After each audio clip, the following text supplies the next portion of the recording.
আসসালামু আলাইকুম। আশা করি আপনারা সবাই ভালো আছেন। এখানে যে জায়গাটুকু দেখতে পারছেন, এই জায়গাটুকুতে আমি কিন্তু কিছু সুপারির চারা লাগিয়েছিলাম প্রায় আনুমানিক ২ সপ্তাহ আগে। তো ২ সপ্তাহ পর কিন্তু আমি ভিডিও করতেছি, তো আমার গাছের কন্ডিশনগুলো আপনারা দেখতে পারছেন।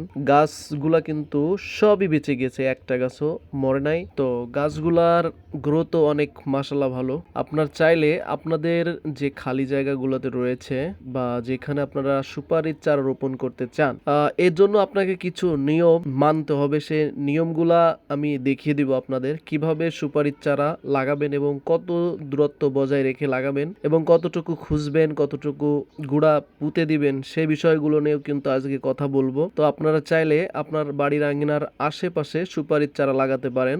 যেহেতু সুপারির চারার বেশি জায়গা লাগে না, এটা সরাসরি উপরের দিকে উঠে যায় এবং ডালপালা কম, যে কারণে আসলে অল্প জায়গার ভিতরে অনেকগুলো সুপারির চারা রোপণ করা যায়। যদিও বা আমি আমার এই ২ শতক জমির ভিতরে আমি ৩০টা সুপারির চারা লাগিয়েছি এবং কতটুক দূরত্ব রেখেছি, কতটুকু পুঁতেছি, এই বিষয়গুলো নিয়ে আপনাদের সাথে কথা বলবো।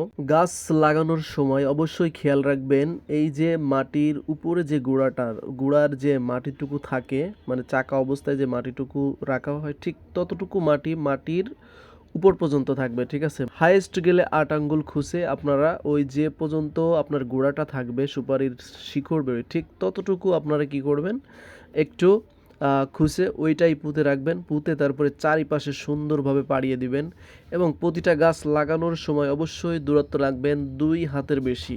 ২ হাতের বেশি রাখলে কি হবে, গাছগুলার একটা সুন্দর দূরত্ব বজায় থাকবে এবং গাছগুলার গ্রোথও বেশি ভালো হবে এবং অল্প সময়ে কয়েক বছরের মধ্যে কিন্তু আসলে সুপারি ধরা শুরু হয়ে যাবে। তো আপনারা চাইলে এই পদ্ধতি অবলম্বন করে আপনারা আপনাদের সুপারি গাছগুলো রোপণ করতে পারেন। এতে করে কি হবে, আপনার গাছগুলো মরবে না, চারাগুলোর বৃদ্ধি পাবে দ্রুত। সুতরাং আপনারা এই জিনিসগুলো মেনটেইন করেই কিন্তু গাছ লাগাবেন। তো সবাই ভালো থাকবেন। আসসালামু আলাইকুম।